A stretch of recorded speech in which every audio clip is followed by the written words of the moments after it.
रखरखत्या रानातून थोडं पुढं जाऊ गड्या, पाऊलं थकलं नाही गड्या, पाऊलं थकलं नाही.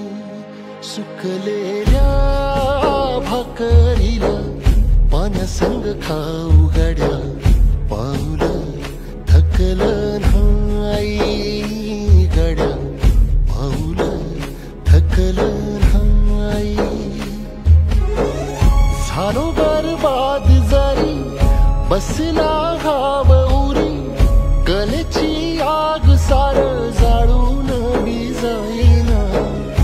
अडला घास असा काळा वनवास असा, पण ह्यो ध्यास अजून बी माग राहीना. फिरला त्यो वासा घर, फिरलं नाही गड्या, पाऊलं थकलं नाही गड्या, पाऊलं थकलं नाही.